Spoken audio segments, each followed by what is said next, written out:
Perfect.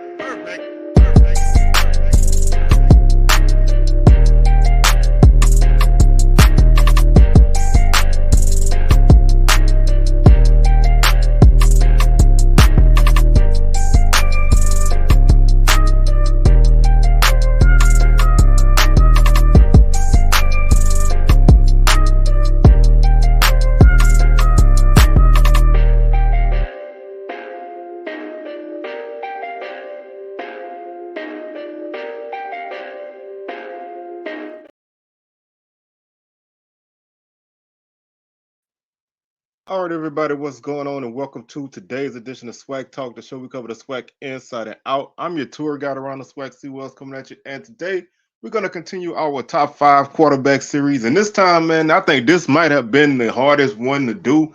And not, well, let me say it like this. These lists have been hard to put together for different reasons. Some are hard because some teams don't have, a lot of good quarterbacks, in the 80s to present era. Then some have guys that can make the list, but it's hard to find the information on them. But this one is hard because, man, I don't think I think you can probably order these guys any way that you want. I bet you ask a bunch of different people and they're probably going to give you a bunch of different orders. The names are going to stay the same, but the order can vary. And there were some guys who like I said, man, the order of these guys, I'm still debating it with myself. So if you don't really like the order, hey, it's all good. You can tell me what order they should be in. This is just the way I put them. This was probably the only list that I almost was tempted to not even put them in any order and just list them because I don't think you can go wrong naming any of these guys as the number one guy on this list. And it's a couple guys who are gonna make the honorable mention that should have been in the top 5. And I guess I could cheat and do an odd number of guys, just to give it a fairness. But man, this one was hard. And as you can tell from the title and the thumbnail, this is my top 5 Jackson State quarterbacks of the modern era. Again, I keep it at the modern era so I can kind of look at things through my lens as a SWAC fan and a person that grew up basically in this era. Some of these guys I have more familiarity with. Some played when I was younger, so I don't really remember because they gave my team enough beatings that I just don't really remember them personally, but I remember the teams. So I'm gonna go through this, man, and I'm gonna give it my best shot. I appreciate y'all for tuning in, man. Y'all make sure y'all hit those socials. Facebook is SWAC Talk, Instagram SWAC Talk, Twitter SWAC Talk 76. If you have any suggestions for your favorite team, if I haven't covered them already, you can hit me on my Twitter at SWAC Talk 76 in a DM, or you can hit the email swactalk76@gmail.com. Also, thank y'all for subscribing to the channel. If you haven't hit that subscribe button, like the video, share it, feel free to comment. Also, don't forget to check out my articles on bustingbrackets.com. That's where I'm doing a lot of my SWAC basketball content. So you can catch me there. It definitely helps for y'all to hit that view and read my articles. I got about 5 articles up. I got another power ranking. My 3rd one will be dropping probably Wednesday or so. So y'all make sure y'all keep it locked there. And let's get on with this, man. I want to go ahead and get into this one, man, because this one was fun, but it was hard at the same time. And like I said, I almost feel like putting some people in some places was not right, but I'm gonna give it my best shot. We're gonna start off with the honorable mention. My first honorable mention, I found bits and pieces of numbers on him, but I couldn't find everything that I wanted to really go into it, and that's Mark Washington. He started at JSU in 98 and 99. He led them to a SWAC championship game, but never won a SWAC championship.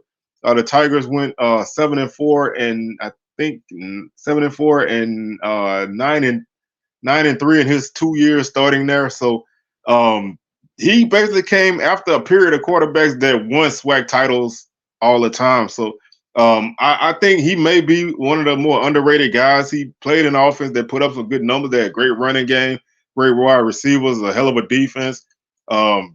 Team had 2 first-round draft picks on the 99 team. So this was a very solid team. They kind of were in that era of the late Southern 90s teams where they were competing with them for championships.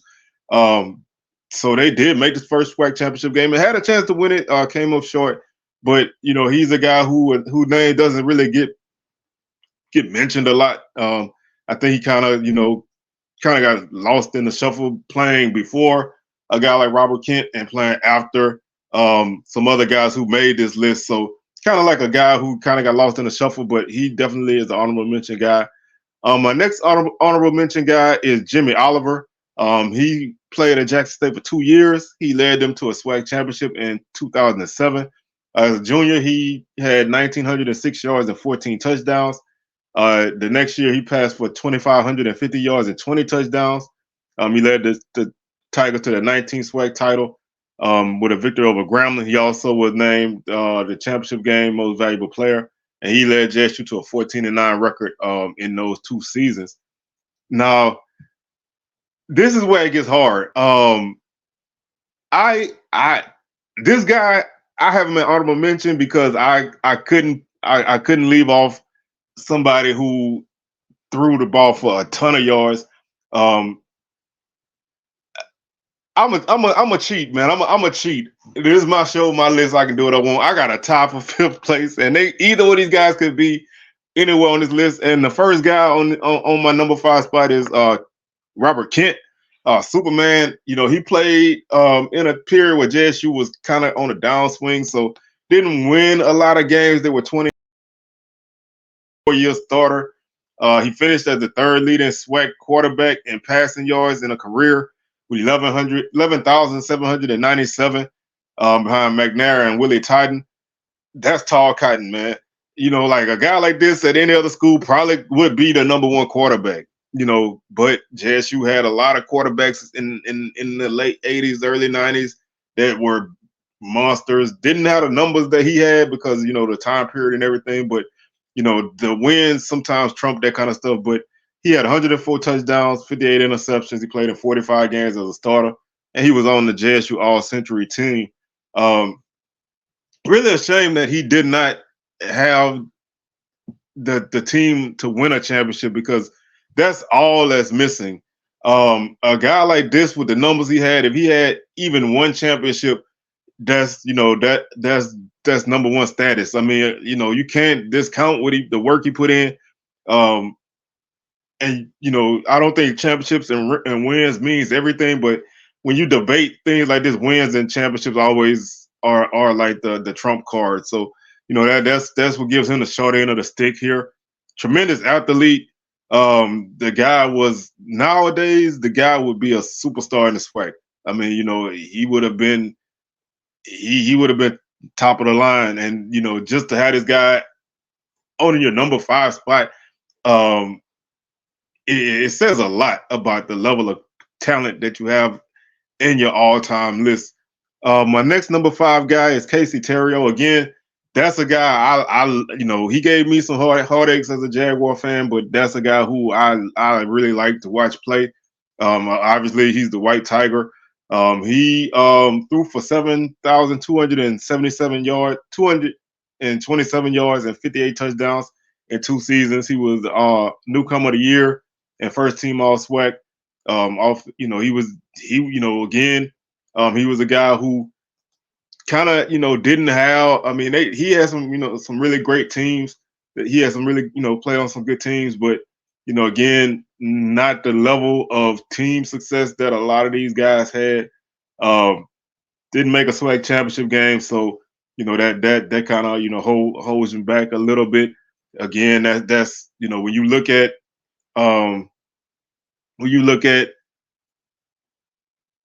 numbers and comparisons, like I said, a lot of times rings and wins kind of oversee a lot of things, but he went 17-5 in his time there, so didn't lose a lot of games. Just just came up short in a game or two. In 2011, they lost two conference games. In 2010, they lost 3 conference games. So just really kind of came up short in that aspect. Just didn't have the championship to get him over the top. Everybody above him won championships. They won national championships. Even though some of those guys' numbers may not be on that level, but you can't argue with what they did. So that's why I put these guys as a tie for fifth, because I could not leave either one of them off of it, because they both deserving. They both could be ranked higher. Um, depending on who you ask, maybe what time period they came up in. They might favor these guys over somebody else, or they might drop these guys over somebody else. So just me, me personally, my peak years as a young adult, was in the Robert Kent era. I had just finished at Southern around that time, so I caught a lot of that. So I saw him firsthand. I saw Casey firsthand, once or twice, but I'm more familiar with that guy. Um, so my number four guy, again, depending on when you started following Jackson State, you might consider this guy the number one guy. I don't argue that. And it's kind of, this one is probably the hardest one on the list because he only played there for 2 years and he's still playing college football. Obviously, I'm talking about Shedeur Sanders. So, it's kind of hard to put a guy somewhere who's still playing football, not at that school. But what he did in his time there, and I know a lot of people, have the feeling that they have because Deion Sanders, the way he left Jackson State. I don't think you hold that on Shedeur. I mean, he's just a young man. He didn't make that decision. He was tied to his father, and his father made that decision, and he ended up leaving. Which I think if he'd have stayed at Jackson State, it would have shattered all the records and shattered SWAC records. Probably would have left as one of the best SWAC quarterbacks ever. I think his time got cut short, because of, Terminator Elevate, how he said it. But, he started 2 years at Jackson State, never lost a SWAC game, was 23-3 as a starter, 2 Celebration Bowl appearances, 2 SWAC championship game appearances, 2 SWAC championship wins. He was the 2022 Offensive Player of the Year. Won the Deacon Jones Trophy as the best all-around player in HBCU football. He set Jackson State single season records with 40 touchdown passes, 344 completions, 3,752 yards in a single season. He had 70 total touchdowns passing in his career at Jackson State and almost 7,000 yards in 2 seasons. So if you kind of figure that he threw the ball for roughly 3,500 yards a season, then yes, he leaves as as one of the top quarterbacks in the SWAC, and definitely leaves as the top quarterback at JSU. If he stayed, for 4 years, which I maybe he did, maybe he would still come out after his junior year. We don't know. That's what kind of makes this one tough because it's an unfinished story. I mean, this is this I look at it kind of like a guy who played a year or two and was a beast and got hurt and never played again. If you look at it like that, it kind of factors in a little bit better. But for some people, it's hard to separate, what he did with, what his coach did. So I like I say, I think he's a guy who could easily be the best quarterback at Jackson State. I don't have any issue with that. I just think when you look at guys who were around longer, who did some things, that were great at the time, you can't overshadow it. So he was my number 4 guy. I tried, I could have put him anywhere, but I just put him there. Number 3 is Graylin Pratt. He played at JSU from 94 to 97. He was a starting quarterback in 95.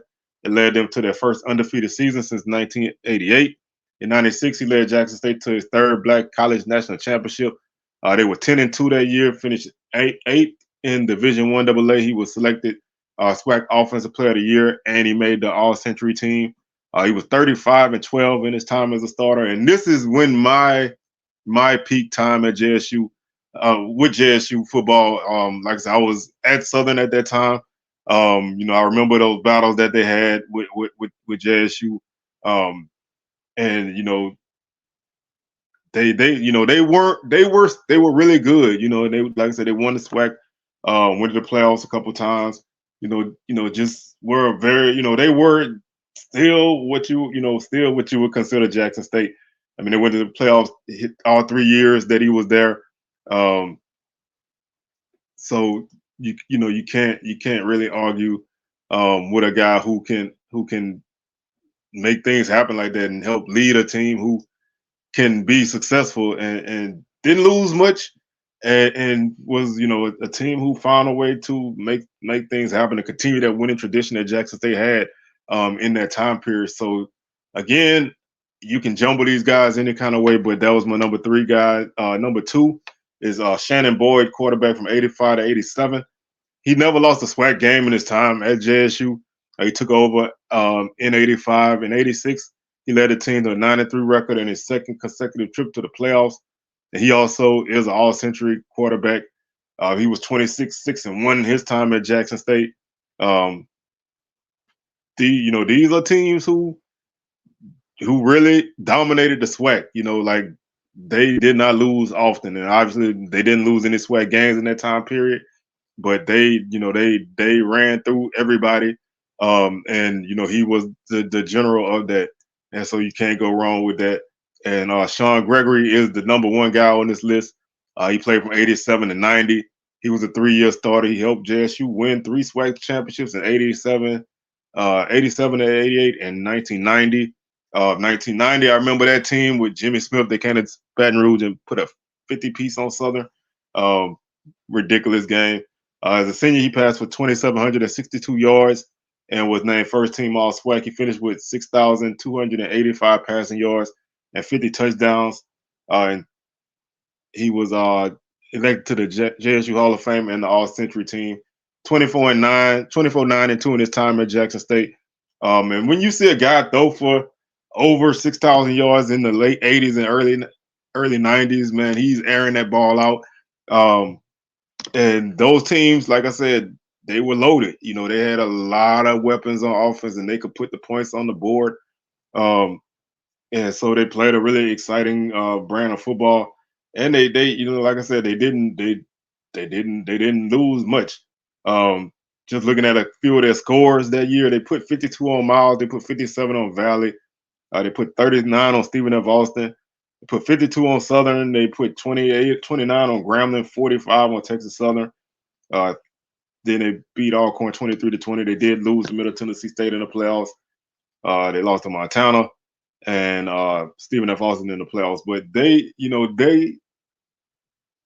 these teams were great. And when you dominate your conference like that, you have to have talent all around the board. And typically, teams like this are always going to have great quarterbacks. You can win a championship with an average quarterback, but you're not going to go on a run like that with average quarterback play. Even if you're a team who likes to run the football and has great backs, but you're still going to have that guy that leads that offense and makes it go. And any one of these guys on this list could be the greatest quarterback in the history of a lot of schools in this conference.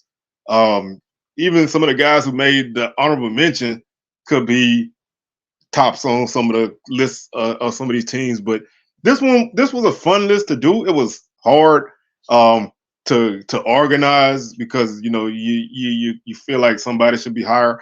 And I honestly really was close to not even numbering these guys.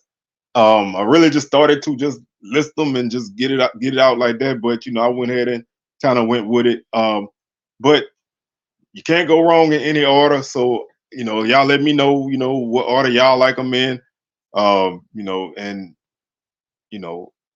we'll come back with another one of these later, man. Like these are fun. Some of them are not easy to conceptualize and put together, but that makes it fun. Some of it is learning for me, so I enjoy that. So with that being said, man, I'm your tour guide around the SWAC, C-Well signing out, and I will catch y'all on the rebound. Peace.